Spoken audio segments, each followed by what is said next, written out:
ملګرو السلام علیکم ورحمت الله وبرکاتو. ډیر کسان دا پوښتنه کوي چې دا زموږ د فیسبوک اکاونټونه ولې ډیسیبل کیږي او دا ولې عارضي تور بلاک کیږي. بعضې دا رقم کسان وي چې د هغوی فیسبوکونه د عارضي تور لپاره بلاک سوي وي او بعضې بیا دا رقم فیسبوکان وي چې د هغوی فیسبوک خو بلاک نه وي لیکن د فیسبوک دا کم چې لایک وي، کومنټ وي، شیر وي او یا هم دغه رقم بل څوک د دوی پر والا دغه لایک کومنټ او شیر وهي خو د دوی والا و هغوی ته د عارضي تور بند را اړوي.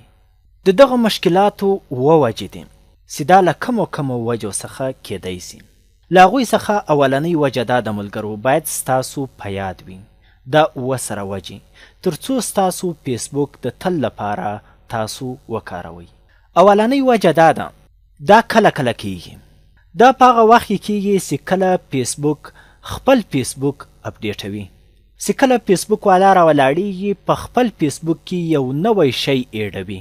لکه ستاسو که چیرې په یاد وي هغه یو څه زمانه مخکې فیسبوک راولاړ سو خپل فیسبوک یې اپډیټوی، په هغه وخت کې د دوی فیسبوک د 2 ساعتونو لپاره بند و، هیڅ کار یې هم نه کوئ. نو په دغه وخت کې د دوی له هغه ډیټابیس څخه نیمای شیان حتما وځي. په هغوی کې اکثره ایډیانې اکثره وخت ټمپریرلی بلاک سي، عارضي تور بلاک سي.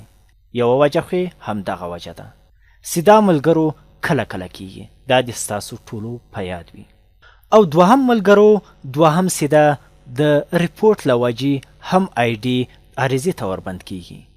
یو څوک راولاړ سي ستاسو آی ډي ریپورټ کی.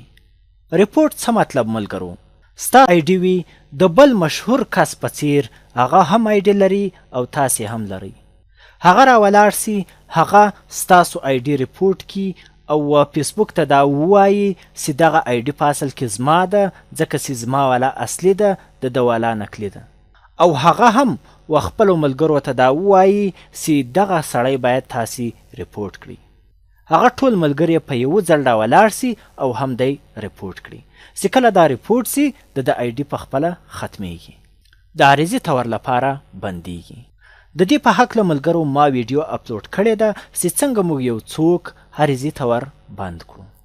او دغه عارضي تور بندېدل دا خو د نامه له وجې و. کله داسې هم کیدلی سي چې د عکس له وجې هم د انسان آی ډي عارضي تور بنده سي. یو کس د ډیر مشهور کس وي او تاسې د هغه مشهور کس عکس راواخلی پر خپل فیسبوک باندې ودروئ او په دې کې بیلابیل معلومات نشر کوئ. نو فیسبوک ته خو دا معلومات کیږي چې هغه اصلي او همدغه نقلي ده. نو له دې وجې هم ستاسو اکاونټ په خپله د فیسبوک لخوا ټمپریرلی بنده سي. یعنی دا هم د ریپورټ یو علامه ده. دا خو دوهمه وجه سوه. او ملګرو دا ځای دې هم ستاسو په یاد وي په ریپورټ کې اکثره وخت هغه نومان ډیر زر ریپورټیږي چې هغه وړوکي نومان وي. بعضې کسان به تاسو لیدلی وي په سر کې آر جی ورکړي یعنی شارټ کټ نوم ورکړي یا دغه رقم ډي آر ورکړي لکه دا ډاکټر وي. دا خو د ډاکټر شارټ کټ سو. د انسان شارټ کټ ځاني نوم راواخلي په دغه شارټ کټ تورو باندې بدل کی چې کله فیسبوک پر دې باندې سرچ پیل کړي دغه شیان ودی ته پالتو ښکاریږي. له دې کبله فیسبوک هم دغه شیان ختموي ملګرو. او ملګرو درېیمه وجه دا ده چې زموږ اکاونټ ټمپریرلی سسپینډ کیږي او یا هم ډیسیبل کیږي یا لاکیږي. دا وجه ده چې موږ د فیسبوک له پالیسي څخه خلاف روان یو. کله موږ یو دا رقم ویډیو اپلوډ کو چې هغه بالکل د فیسبوک خلاف وي. او ملګرو ما هم دغه رقم ویډیوګانې بیخي بې اندازې زیاتې اپلوډ کړي دي خو زما پر فیسبوک باندې چې سږی ښایي 9 او یا هم 10 کال وي. 9 کال انشاءالله ده له ډېرې زمانې راهیسې چې زما په خپله هم نه ده په یاد. زما یو بل ورور ده هغو جوړ کړی ده تر اوسه پورې زه کاروم. نو له دې وجې زما پر فیسبوک باندې به چې کله به دغه ویډیوګانې ما اپلوډ کړي زما پر مخ باندې به یو میسیج رالی چې ستا اکاونټ چې ده دا ویډیو اپلوډ کړی ده دا ویډیو حتما ډیلیټ کړه ځکه چې اکاونټ ته دې خطر رسیږي. هغه ویډیوګانې به ما ډیلیټ کړي زما اکاونټ ته به هېڅ زیان هم نه واوښتی. لیکن د خلکو پر دغو باندې چې کله دا راواوړي د دې اکاونټونه حتما ډیسیبل کیږي یعنی عارضي تور بندیږي. نو کله کله بعضې کسان داسې راولاړ سي یو غلط کومنټ وکړي. د غلطو کومنټو هم دغه واجهته ملګرو لکه څنګه چې ویډیو وي دغه رقم د غلطو کومنټو له کبله هم دغه رقم اکاونټ عارضي تور بندیږي ځکه چې دا د دوی له پالیسي او له ټرم څخه خلاف ده. او څلرمه وجه چې ده هغه دغه ده چې کنټینیو ټو سینډینګ فرینډ ریکویسټ، یعنی چې کله تاسې و هر چاته د فرینډ ریکویسټونه لیږئ هم ستاسو اکاونټ عارضي تور ډیسیبل کیږي او یا هم بلاک کیږي. تاسو به کتلی وي چې کله تاسې یو ملګري ته ریکویسټونه لیږئ و یو ملګري ته یې ولیږئ چې کله هغه تاسو قبول کړئ ستاسو انډیوالان بیخي زیات سي، بل وخت ستاسو پر فیسبوک باندې و تاسو ته یو پاپ اپ میسیج راسي پر مخ باندې وي چې آیا دا انډیوال ته پیژنې او که نه پیژنې. چې کله ته ورته وایې هو زه پیژنم هغه ته خلاص کړئ او هغه کسان چې ته پیژنې نو ستا اکاونټ سالم وساتل سي. او که چیرې تا نه پیژندل ستا اکاونټ ختمیږي. نو ستاسو څخه هیله کول کیږي باید ډیر ریکویسټونه و چاته ونه لیږئ ځکه چې په دې سره حتما اکاونټ سسپینډیږي او یا هم عارضي تور بلاکیږي. او څلرمه وجه چې ده هغه دا ده چې پرموټینګ ایډورټایزینګ ان لیګل کونټینټ. او تاسې به دا فکر کوئ چې د پرموټینګ ایډورټایزینګ له وجې بیا څنګه فیسبوک بلاکیږي. یعنی چې کله تاسې راولاړ سئ یو شی یو غلط شی تاسو په خپل پیج باندې ایډورټایز کړئ یا تاسو پر هغه باندې پرموټ کړئ او فیسبوک ته پیسې ورکړئ تاسو هغه شیان مشهوره کړئ پر دې باندې بالکل ستاسو اکاونټ سسپینډیږي.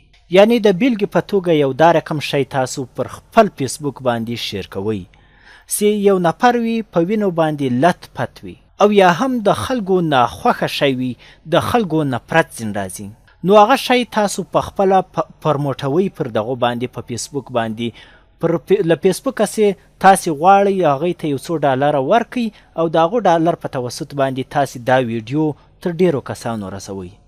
نو د دغه شیانو له وجې هم ستاسو اکاونټ عارضي تور بندیږي.